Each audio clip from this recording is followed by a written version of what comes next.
Welcome to the Sonny Chung podcast. Today is my pleasure to have a wonderful guest on the Sonny Chung podcast show. Is Tony Whatley. Tony is a entrepreneur. He sell and sold business over his course of working and doing business. And he also have a 365 podcast. He wrote a book, Side Hustle Millionaire, and he accomplished so much. He actually interviewed a lot of amazing guests on his show. If you get a chance after this podcast, please go check out his podcast show 365 driving 365 driving. Tony, thank you very much to be on Sunny Chung podcast. And if you could share a little bit about yourself to our audience, could you just highlight who you are, what you do, and what you try to accomplish on your 360 Drive podcast show? Yeah, thank you for the opportunity, Sonny. So for me, I would say that I am a lifetime student, and I grew up without money. And my mom is a Japanese immigrant. My dad was in the Vietnam War combat vet, and we grew up here in the Houston area in Texas. And for me, not having any money, I had to become really resourceful and learn how to apply myself to learn new skills, learn new knowledge in order to be able to afford things. Back then, when I was a kid, I was buying skateboards or video games and things like that. And I put myself through engineering school as a pipe fitter and a welder, and I was also waiting tables on the weekends and attending school at night. And it took me about 7 years to graduate, and that kind of led me to the oil and gas industry, which I worked as an engineer and a project manager. And I left that industry after about 20 years. And during the time I was starting businesses and my passion, which is cars and racing cars. And so I created a couple businesses in the automotive space while I was still working as an engineer. A couple years into that, I was earning more from my side businesses than I was from my salary in my engineering field. And so, that became something I grew and grew, and I sold something, ls1tech.com, for a couple $1 million. And I still continued pursuing the engineering and project management career because it was something I was also driven to become an executive in that industry as well.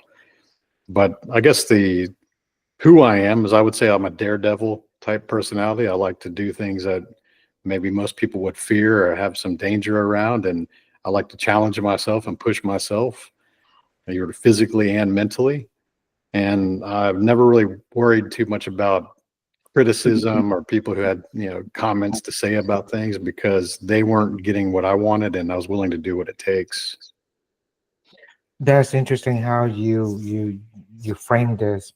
So in your journey, when you start the LS1 Tech, and what I've been read about it, you started at $350 and Yeah. built a multi-million dollars company, and you sold it.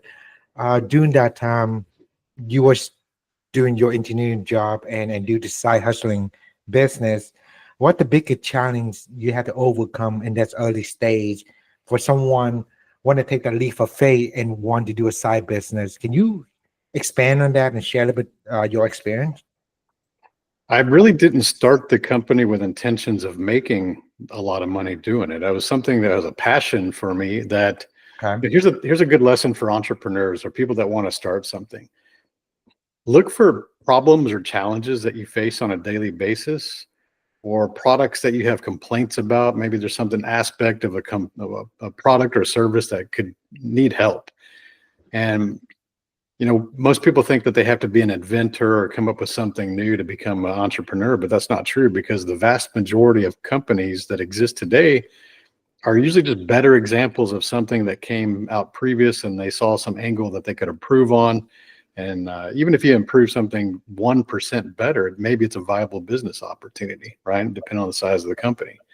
And so for me with LS1 Tech, it was a automotive forum. It was based on Chevrolet and Pontiac and General Motors performance cars. So Corvettes, Camaros, Firebirds, GTOs, things like that. And when I started that in 2001, I was already a member of a couple other communities that were focused on those models. and they weren't doing things very well. And one of the things that really irritated me is I was always contributing how-to videos and articles and technical articles to these existing websites because I supported those communities. But the owners of those businesses would not pay their server bill, and things would get deleted. And so all the hard work that we were contributing for free would just be deleted. And we kind of got irritated with that after it happened a couple of times. And I went to the owner and I said, hey, we are creating this content for you. You're getting paid off advertising. Why don't you do backups properly and pay your bills on time? Like we see that you have sponsorships. And rather than taking that as constructive feedback from his top contributors, he said, well, if you think you could do a better job, go start your own website. And so I was like, well, I actually know how to code and I know how to create websites. And that was one of my early side hustles, was building websites for car parts manufacturers.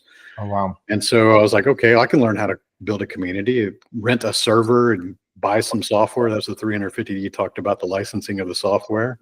I also know how to do Photoshop and I can create logos and I know how to lay out websites. So I did that. And within a year, it became the #1 based on traffic. We had over, it was probably back then, probably like 10,000 members at the time.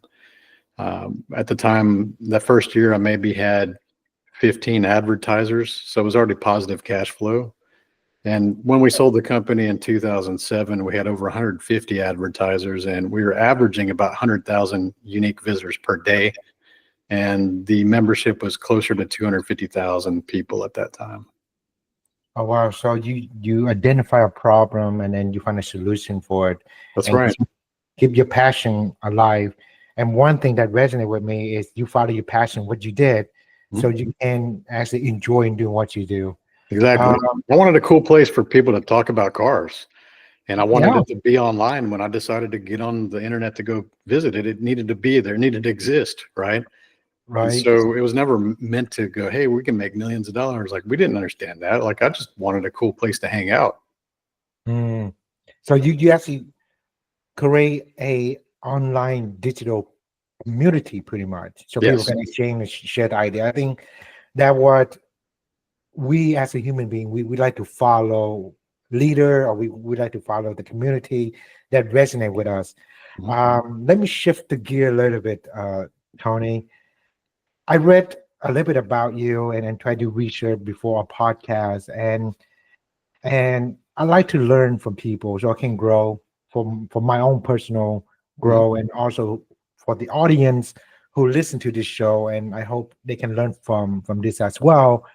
And one thing that in our society right now, from my opinion, that we want to grow, but sometimes we stay in our comfort zone and we cannot break that hurdle, right? Until you hit a life death experience. Then you say the light bulb went on. You spoke about a near death experience that changed your perspective. Yeah. Can you share how that influenced your approach in life and in business and get you where today? Yeah, excellent question. I was always comfortable with pursuing goals, even as a child. I learned that from my mom. I mean, she was big on vision boards and things like that. Japanese culture, you're always looking forward, looking at the future. And so I was always looking at visual goals and then working backwards to attain those goals. So I was already comfortable with getting good grades and being in the right programs and things like that, and earning money. Like, one of the best comments a friend of mine told me years ago is like, making money is very easy for you. Like, you make it look really easy. That's what he says, right?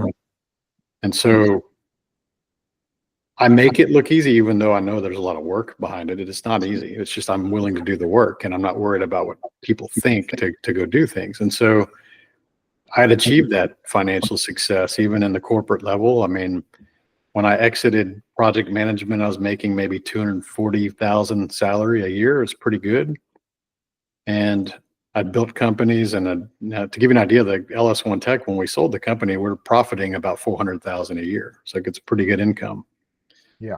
And passively?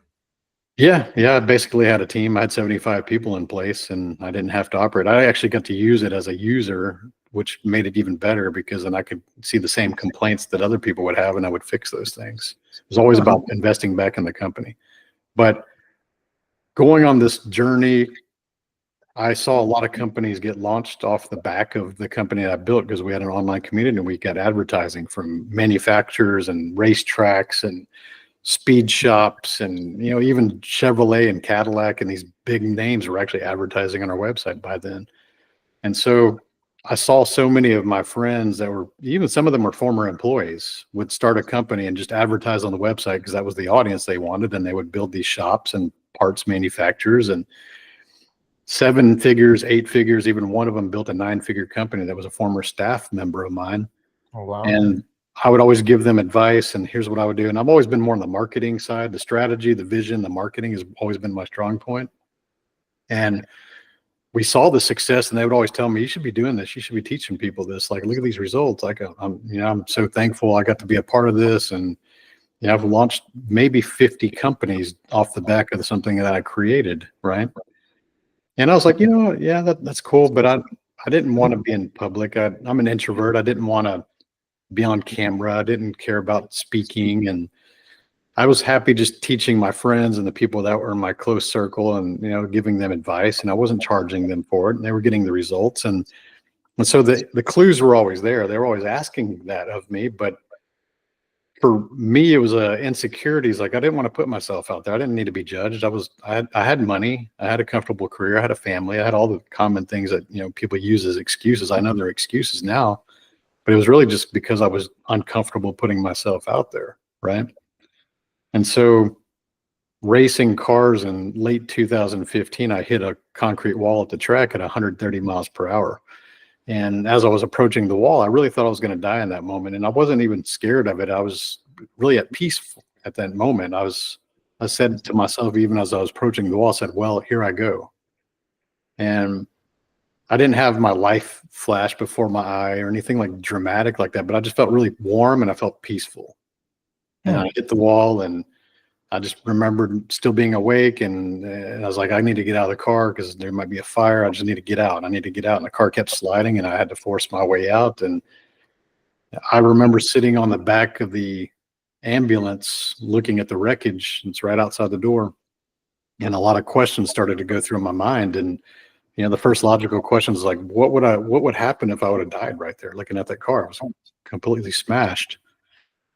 And then the next question that kind of pops up organically is, if I would have died right there, what would my family and my friends think? Like, what situation did I leave them in? And, and then you start to have doubts like, had everything I'd done been gone in this instant, what impact have I left? And that one really hit me because I'd only at that point impacted myself and my family and my close friends, the people that I'd helped, right? The people that are in close circle. And it's like, well, that's good, but it's not good enough. Like, it's good to help people around you, but it's not good enough. If your potential is to reach a bigger audience and impact thousands, if not thousands, millions, like whatever number you want, if you have the potential to do that, then why aren't you doing it? And it all came back to me not feeling comfortable putting myself out there, even though the things I knew I could teach to put out there to help people, I wasn't comfortable. So that all came back on me. And, I really had to do some searching, and I thought about that. And it's like, okay, there was an industry downturn in oil and gas, and they were laying everybody off. And that was the end of that. And I was like, okay, I don't want to go back to that. Like, that's pursuing an individual purpose, like becoming an executive. Like, that's very self-serving. I'm making a multi-billion-dollar company like Chevron, which is my employer at the time, making them very rich, but I'm not really getting anything out of it. And I'm not, impacting a lot of people by doing this.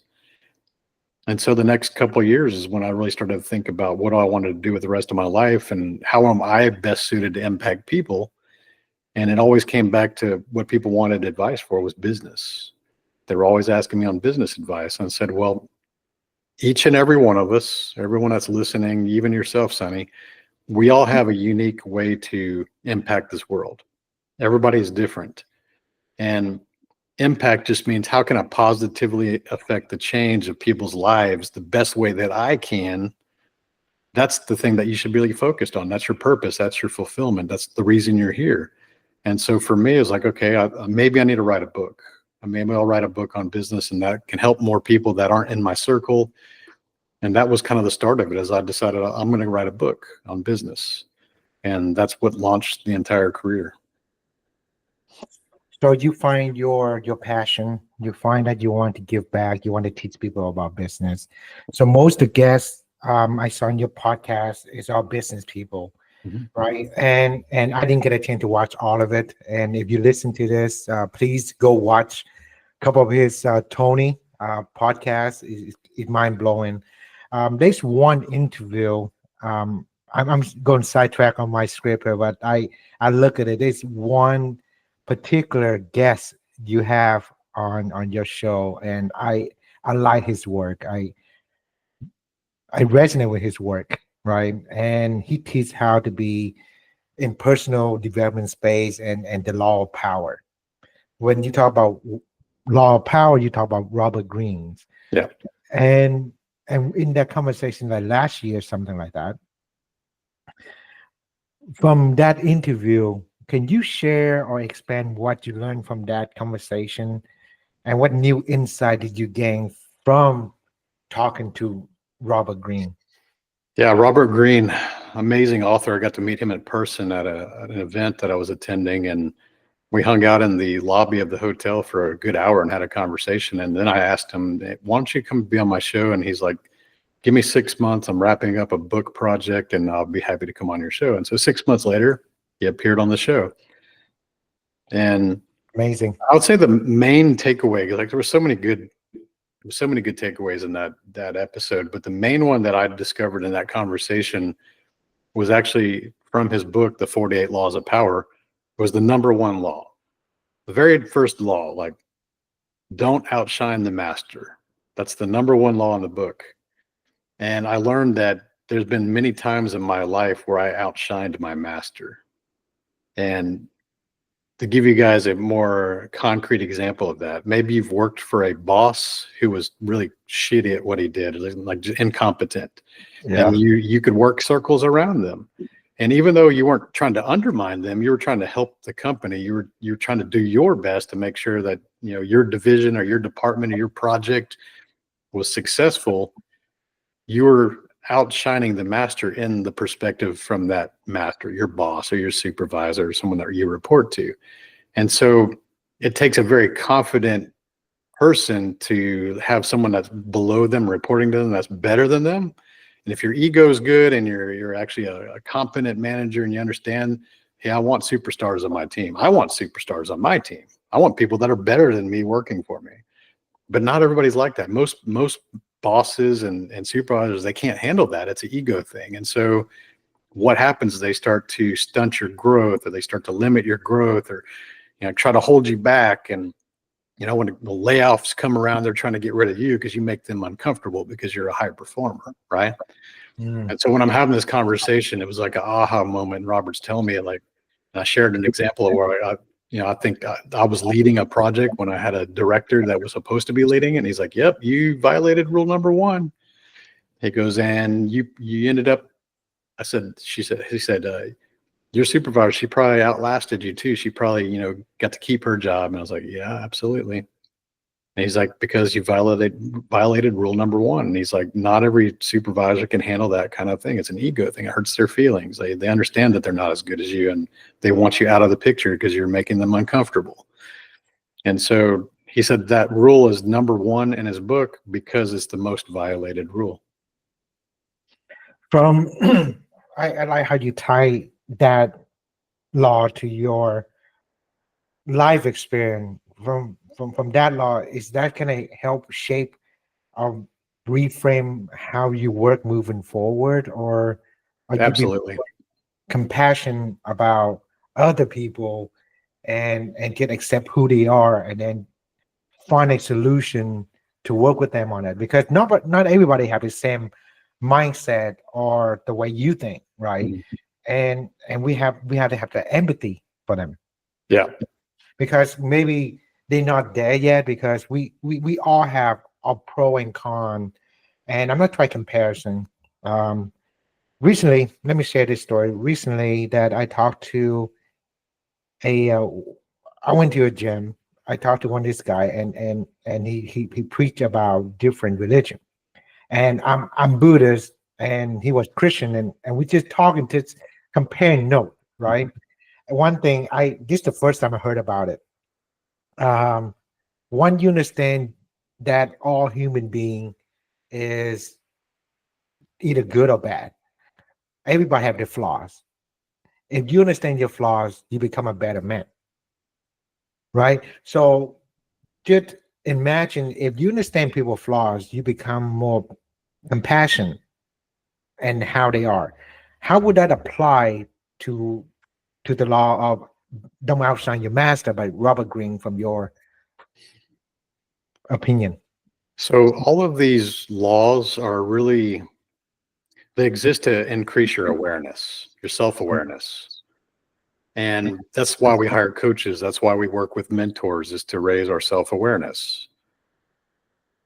When you understand there's a dynamic of don't outshine the master, your self-awareness should help you identify where you exist in that food chain, right? Where am I in this? Do I have a master? Is that person's ego fragile? Or are they more competent and they want winners? Like, we know who these people are. We can gauge their personalities pretty quick.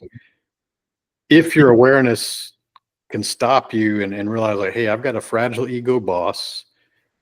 I need to change my actions. It's called playing politics or bureaucracy, right? It's like we have to adjust ourselves to ensure that we, one, keep our occupation if that's required, two, do things in a certain way that maybe will get you promoted, so you don't have to deal with that supervisor anymore. You know, there's certain, it's like I hate it saying it's playing games, it's not being fully transparent, but that's important if you're trying to ensure your survival or your growth of your company or your career. Had I had that advice 20 years ago, I probably would have played some things a little bit different. I probably would have ended up at a little bit higher on a corporate level. I probably would have been a vice president instead of reporting to vice president, right? Mm-hmm. And so understanding that these are things that are outside of your control, but your actions and your words are, and you have to be delicate around people. And I hate that. I hate that you have to, not hurt people's feelings, and because if you're just wanting to be a high performer, but that's the game, and you don't get to create the rules. You just got to play the game based on their rules until you get to create your own rules. And so it's all about raising your self-awareness and understanding, like, hey, you can't always just try to be your best all the time, because some people will get threatened by that, and you have to play the game the right way. Being an entrepreneur, being a coach, I don't have to play that game anymore. I can be myself. I can say exactly what's on my mind. And you see my social media posts, I say exactly what's on my mind. And I don't worry if people complain or they don't agree with it. Like, that's fine. You can disagree. I respect disagreement, but this is what I believe, right? And so I don't have to play that game anymore. And, now it's my job to raise the awareness of my clients and help them with navigating their careers and their businesses and their customers. And so it is giving back. It's based on a knowledge base. Based on a knowledge base. Is that why you talking about living in a style of driven life? Yeah. Can you expand on that philosophy that you have, and how can people embody that kind of mindset if they want to have fulfillment in life and do what you do, Tony? I think too many people focus on improving one aspect of their lives and they sacrifice the others. And so, speaking for men specifically, men are conditioned in society in our 20s and 30s to go earn as much as they can and become successful, because that's how society ranks our status, is based on financial, largely, right? There's always, it's either power through politics or some kind of financial status. And so when we're younger, we don't understand the value of building memories or spending more time with the family or doing things like that. We just go, hey, money, I got to go make more money. I have to go learn new skills. I have to do this. I got to work a crazy amount of hours. Like, I'm willing to do what it takes. And it's sad because we sacrifice so many things that we can't get back, like watching our children and going on vacations with your family, or maybe your parents have passed away and you regret not spending time with them. And so there was a lot of things that mean more long-term, but you don't realize this until you're around 40. I think around 40 is when most people start to kind of sense that I could have done things better. I probably could have got the same outcome without making such big sacrifices. I probably could have spent more time with my wife and my children. Like you start to have these regrets, and you start to realize through wisdom, man, I could have done things better. I could have done things better.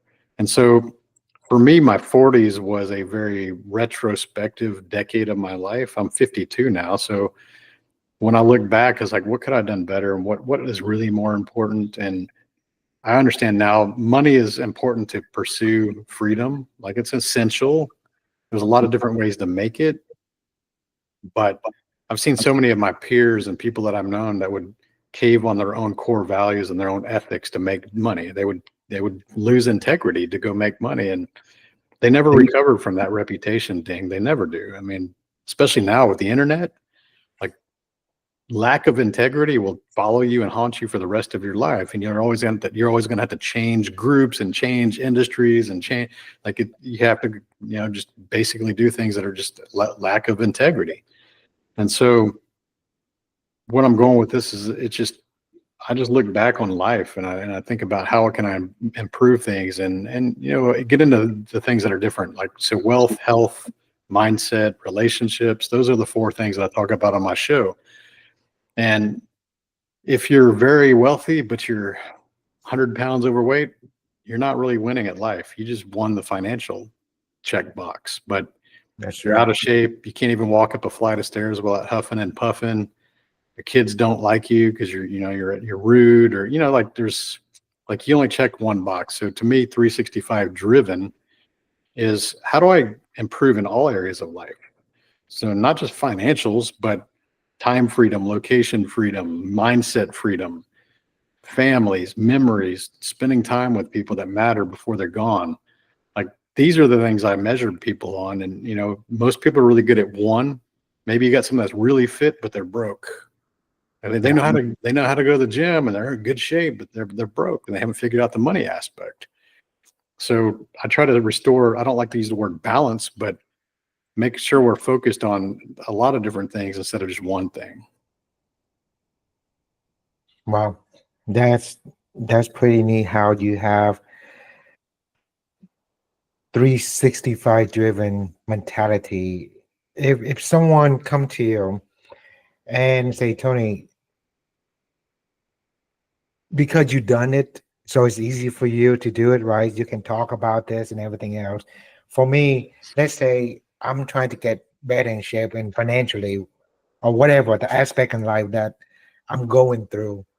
What's one advice you can kind of give someone a guideline how to pursue a better version of happiness for themselves, right? And not just one aspect. So what would your suggestion? How would they start? I'd say that let's look at social media, because I like social media because it's a good way to observe human behavior. I understand psychology and human behavior and actions, and it's kind of a people watching on your phone or your computer, right? Mm-hmm. Most people that say they want something, their actions don't show that. Their actions don't show that. They say they want to be a millionaire. They say they want to have a big house. They say this and they say that, and they post pictures of the things they want. But if you observe their actual actions, they don't align with what they're saying. And so what I found is on the social media that more people are open about sharing what they want, but they never really do it. You never see them taking any action, right? Doing the actual hard work, posting the results of that. And so there's a huge disconnect from people just not doing what they say. And they're really, they'll say what they want to do, but they won't do what they say. Where most people will have a excuse is around, I don't have enough time. I don't have enough time. That's always the number one excuse. And me being a coach, when they say that to me, especially if they first meet me, like you and I met, Mhm. at a conference, and I meet people all the time, and they go, "Oh, I don't have time to do that." And, you know what I say? I say, "Pull out your phone, show me your calendar," and it always catches them off guard. They're like, "Whoa, show you my calendar?" It's like, "Yeah, you tell me you don't have time. Prove that to me. Show me your calendar. Like, I want to show that. I want you to show me your booked out calendar. We have nothing left to do on your calendar." And you and I both know that none of them have a calendar. None of Yeah. them. And I said, if you think you don't have time, it's because you're not managing the time you do have. And as soon as you can gain some discipline and start to have some structure and managing the time every hour of the day, don't tell me you don't have time, because that's like saying that all these other highly successful people, which have far more responsibilities and families and all these things, and they have time to do it. So what's your real excuse, right? And what they don't want to understand is that whatever you're spending time on is actually your priorities. So if that's watching TV or playing video games or surfing social media or doing things, I'm not against doing things you enjoy, but it should be scheduled. It should be on your calendar, right? And anything outside of that time frame, you should be focused on things that move you closer to your goals and getting results.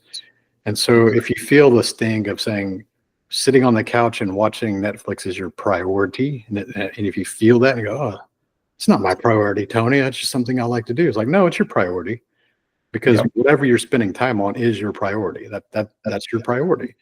And until you start to shift, like, okay, I need to sacrifice some of these things that aren't really getting me to my goals towards things that do, it's going to remain your priority until it's on your calendar. And so, example, you and I are in this conversation right now, this an hour, like you are my priority right now.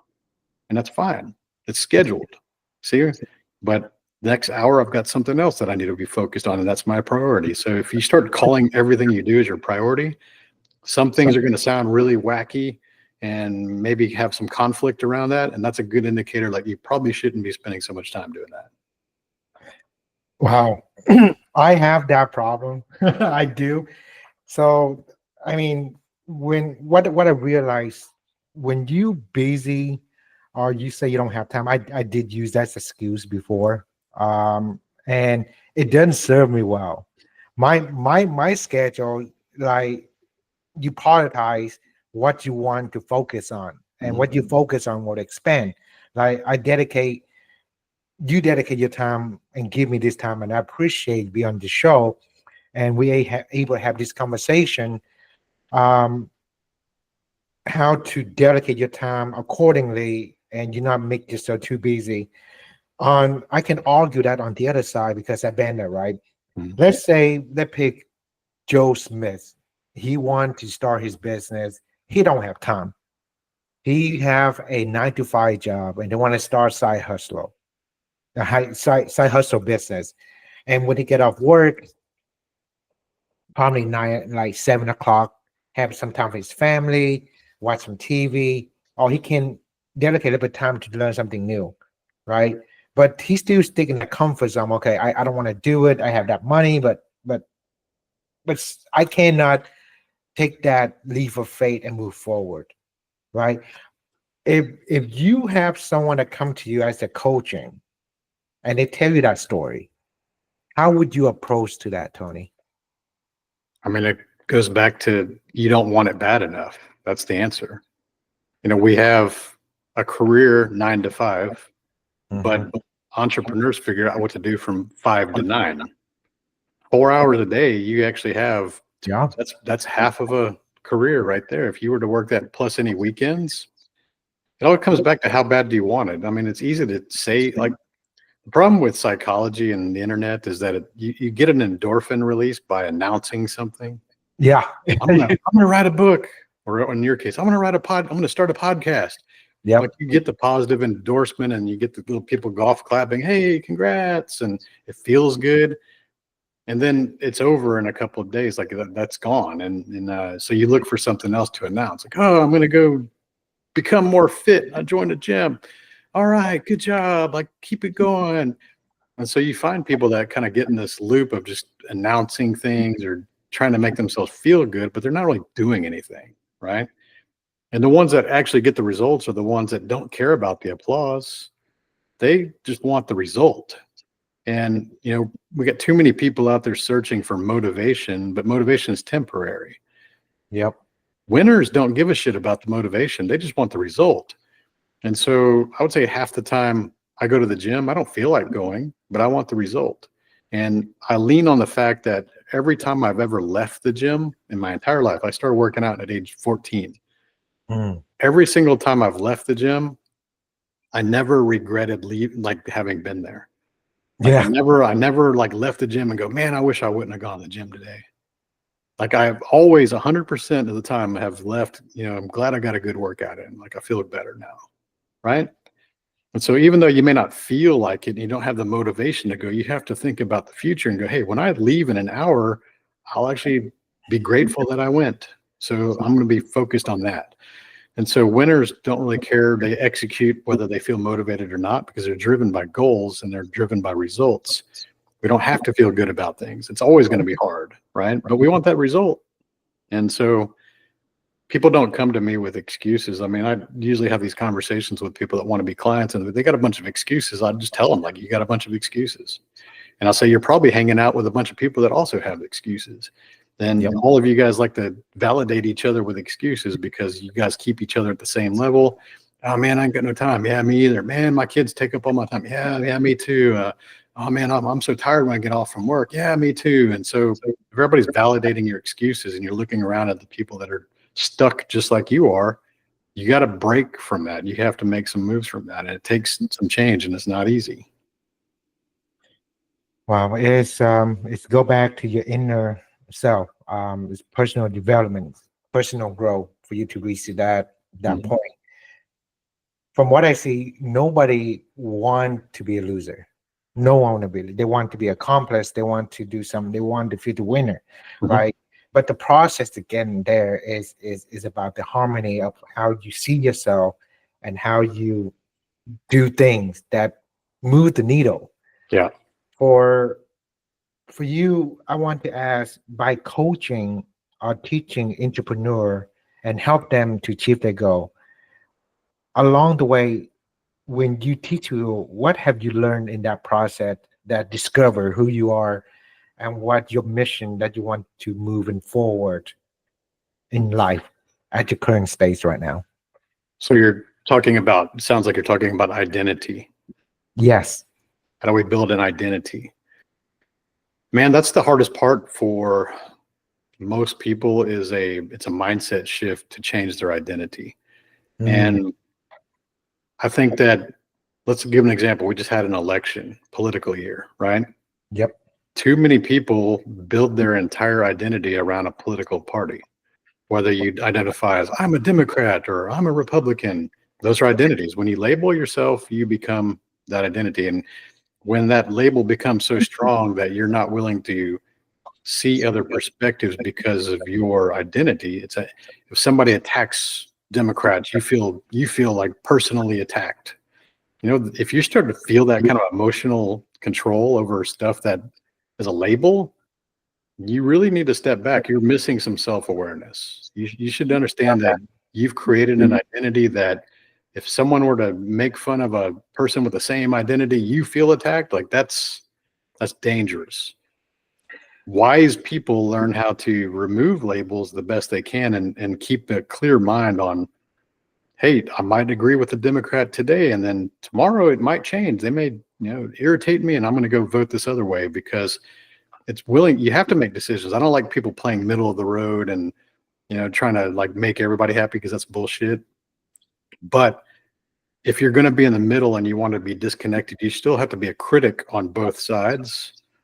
And you also have to support the things and openly support the things you agree with on both sides. And that keeps you somewhat neutral, but you're extending your reach. You have actually more common sense. That's just one example. The other thing is, maybe like you talked about, I want to become more fit, right? When someone who's out of shape, who has never had a habit of exercising on a regular basis, starts to go to the gym, they still see themselves as maybe I'm a fat guy and I'm trying to work out. That's kind of like identity. I'm a fat guy and I'm trying to do something. when you start to create that as your habit, and when the people around you start to recognize you, even if you're out of shape, but you're going to the gym every day and you're posting that content and you're being very disciplined about it, you start to build an identity as, I'm no longer the fat guy that works out. I am a person that exercises. I am a person that goes to the gym. And that's the goal that you want to have, is to create the identity that says, I am the person that goes to the gym. Because when you come to those times where you don't have the motivation, your identity will step in and go, no, I am the person that goes to the gym. Instead of, I'm the fat guy that kind of works out. See, like, that'll keep you sitting on the couch. But if you go, no, I'm the person that goes to the gym. So you always have to build stronger identities that are rooted in good habits and good actions, the good behaviors that get you what you want. And it takes time. Like, you have to do the reps, and you start to believe, like, I am that person now. You have to believe who you are, then you can actually achieve it. That's something that I want to ask you. Do you feel you have this kind of mindset, or how you get influenced because of your mom culture and being Japanese, that totally different from the Western civilization, because you do have some influence from the East Side, from your mom immigrant from the United States, right? Do you think that might shape how you think and how you approach in your life moving forward, and achieve what you been have able to? I have two different responses to that. Okay, so yes, I do believe that having the immigrant mentality, and I was born in Japan myself, and I moved to the United States when I was 1. So I don't remember anything about Japan, but growing up in an immigrant household, and there is a driving force, okay, because people that come from other countries, they move to the United States around the world. I travel the world. I've worked all around the world. They look at as America as like, you can go live the American dream, and you can become an athlete or a movie star. Like America's always been like big dreams. Like, you can go become a super rich entrepreneur. Like, it's big dreams, and that's the culture that this country fosters. People who are born here don't really understand that. They take it for granted because it's just something they hear, and it's just part of our culture. People that are on the outside that want those opportunities, they don't have them. Like, their governments don't allow them, or the people don't allow it.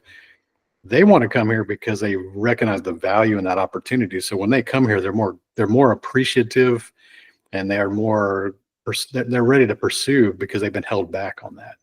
And so the immigration mentality is a big thing. And there's a reason that Asians and other immigrants, or their average success rate and average income is higher than Americans.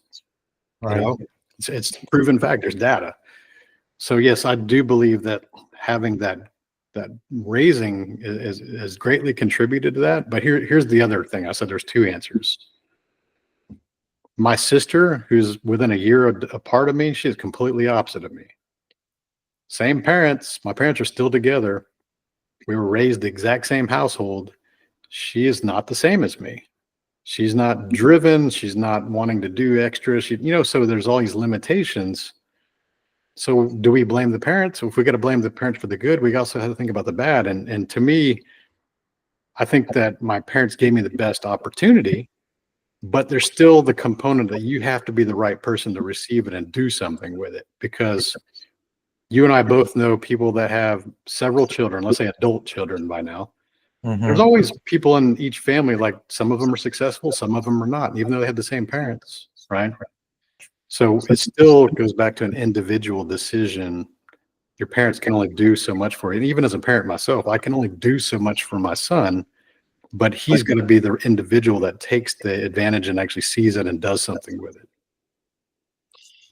Yeah, based on what you receive, right? It's how you carry that information. I mean, for me, I listen to podcasts so I can improve my podcast. I do this to help myself, so I can share and kind of document my journey as well. Yeah. And it's not easy, I do have limited beliefs, self-doubt, and I've been do this thing close to 1 year, and it's, as long as I'm doing it, and someday I don't want to do it, right? So the good thing about podcasting, that you can space it out, put the time, and try to find good guests and share your document, right? So I think there's a true behind on the podcast as a platform to talk to someone like you and grow together. That's what I'm passionate about, right? And let's circle back to your sister, and you say different mindset on it. On your book, if people haven't read your book yet, you talk about Side Hustle Millionaire. What's a maybe you can share three key lesson for someone like you talk to your sister. She haven't Mhm. read your book yet. What the three key lesson you would share with your sister so she can say, okay, I can do with my limited belief and help me grow and become a better version of who I want to be moving forward. Yeah. What are those three key things in your book that you would like to share to your sister? I don't think books like that or podcasts like this are intended for everybody. It's a hard truth. Not everybody wants to be an entrepreneur. Not everybody wants to be personal development. Not everybody cares about that. Their comfort level is at a different path than ours, and I understand that. It used to frustrate me, like even with coworkers. Okay, let's say oil and gas. Mm-hmm.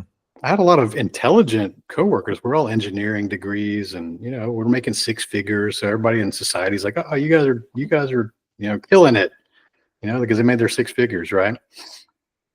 They would see the lifestyle I had, even though we had the same position. They would see the lifestyle I had, and they would see the cars I was driving and the house I was living in. And it was much, much more than what they had. And they go, "Hey, how do you have all that? Like, we have the same job, we have the same salary." And I was like, "Well, I started these businesses, and I do them when I get home for the evenings, and I earn more money doing that than I do at this job." And they were like, "Oh, wow, that's amazing," right? These are intelligent people. And then they would ask for advice. What is something I could start? I was like, "Well, let's talk about your skills." And we've had a lot of lunch conversations, like hours and hours and hours, conversations. And these people would get to know me for years and years and years. And they would always ask for advice, but they would never do anything. And you Yeah. change jobs or you leave the career and you come across these people 10 years, 15 years down the road, and they're the exact same situation they were back when you had conversations with them. And so we have highly intelligent people who had some level of drive to pursue their degree and a six-figure salary. And they were interested in the lifestyle, but they never wanted to do anything with the action or the advice. And so that used to really frustrate me. It's like, man, this person's so smart. I can see the potential in them. They could do better than I can in some of these things, but they never do anything. And that used to really bother me. And until I started coaching professionally, I started to pay attention to more people, and I started to find the right people that were ready to take the actions and people that had less education, sometimes even less intelligence, sometimes less resources. They didn't have as much money. They had to take bigger risks, but they became highly successful. And so I started to not focus so much on the people who didn't listen or didn't want to do something with the advice, which is probably half the population. Let's be real. And I started really focusing on the people who did want to do something and were willing to take the actions. So I'm not here to save every puppy in the dog pound, right? Like, you can only help the ones that want to be helped. And so someone has to choose that they want that help first and they're willing to do something. The rest of the people, that you can't help those people. They're just not, until they decide for themselves, you're not going to be able to help them. That's the truth. Yeah, you want to help a few, but not the many, because based on where they at in life. Yeah. I think that's awesome. I really appreciate what you share in this episode. And I'm trying to figure out the next question I want to ask you on this. And it is, you empathize the important the balance across faith, family, fitness, and financing and fun. Mhm. How do you personally ensure those areas stay harmony, and and how to apply that in your life that people can see it they can borrow it from you so they can grow it. Because I do believe there's there's a good part in everybody, right? But they're not there yet. By talking to you, and if they listen to this show and they can resonate with and help them out, Mm. we did our part, right? So that was my goal is. So can you expand on that belief that you have so people can borrow from you and enable your belief and help them so as well. I think everybody understands where they're falling short. It's good to have a coach and a community that can point out where you could improve, a self-awareness assessment, but Mhm. everyone knows where they're falling short at any given time. Easy to tell, like when your fitness is out of shape, like your clothes don't fit right. You have Yeah. a couple bad meals, have a bad weekend, your clothes fit tight. Like that's an indicator. We know, right?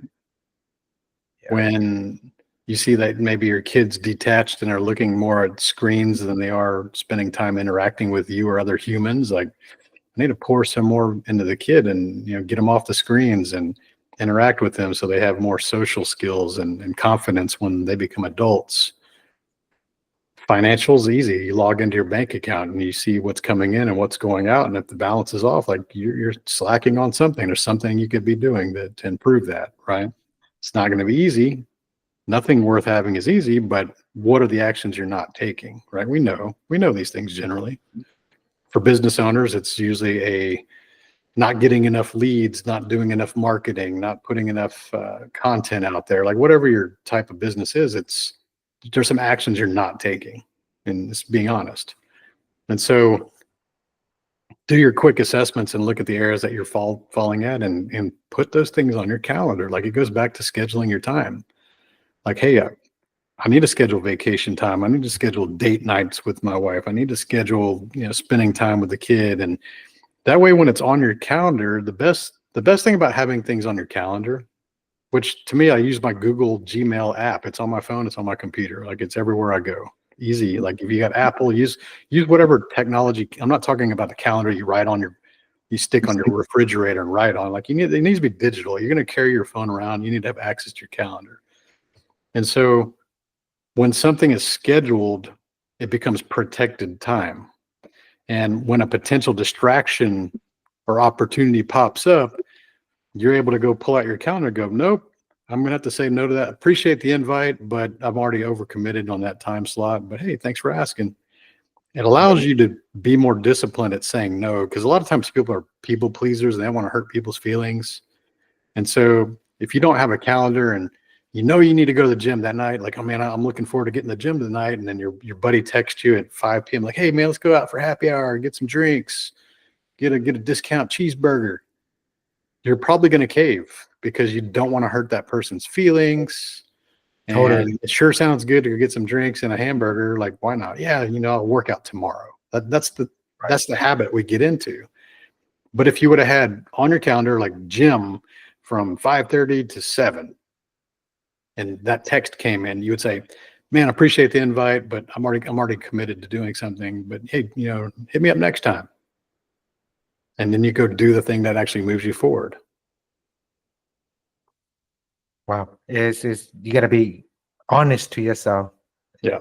That's one thing from what you share with me. That's one thing that gets my attention. Totally be honest with yourself, and it sounds so easy, but it's so hard to do. Yeah. I I know the many times I'm not honest with myself. So it is a learning process for someone to actually recognize the problem you have and try to find a different tool to help offset it and help you grow. I think Yeah. we are human beings. We want to grow. Tony, I know we have a short time, but I have one last question. Is my closing question that I ask all the guests on this show. Um, so here you go. If you could help me with this, I think that would help a lot and help to show what I'm trying to accomplish in this podcast and all the podcast I'm trying to put out.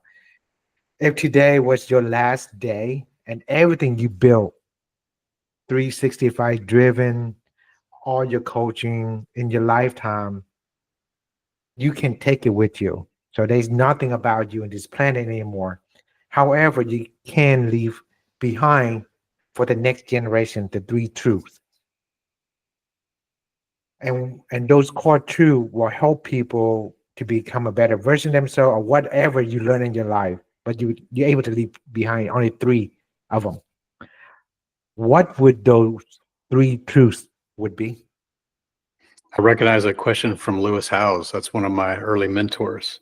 Yes, I love his work. My three truths, I would say that always do the right thing. I think I'll lean back on my core values. Always do the right thing, not the easy thing. That's a key. I think too many people always look for the easy thing. Sometimes the right thing is the easy thing. That's a benefit, but too many people are always focused on doing the easy thing instead of the right thing. The other thing I would think about is good is not good enough when better is possible. Again, people settle for doing less. They're not doing as good as they could because it's just easier and I don't have to put as much effort in. Like guys, when I was flipping burgers at McDonald's, like I wanted to be the best at flipping burgers. When I was mopping the floors in that restaurant, I wanted to mop the floors the best. And so good is not good enough when better is possible. The other thing I think about is just your integrity is something that lasts forever. And when people cave on their integrity, especially when it's around financial things, that's the value of your integrity. So if you're like, man, it blows my mind. Like this is a good example. Like talk about politicians. We see so many corrupt politicians that sell out and they do things that are illegal that could put them in prison. Yep. And I'm always shocked by the dollar values that they caved in on. Like some of these people would cave their entire integrity for something like $20,000. It's like you're willing to risk your entire reputation for the rest of your life, potentially put you in prison for $20,000. Like that's the value of your integrity. It's really low, right?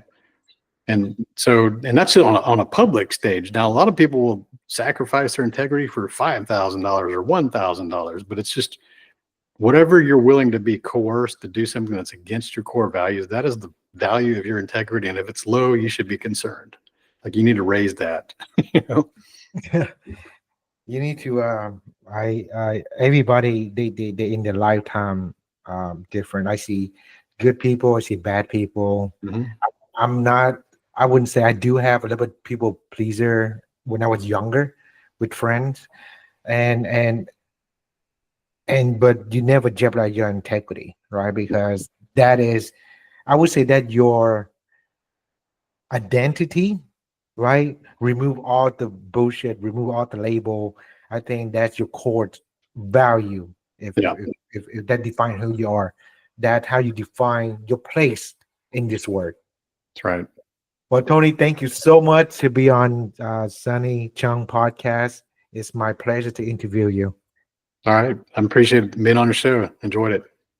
Thank you. Let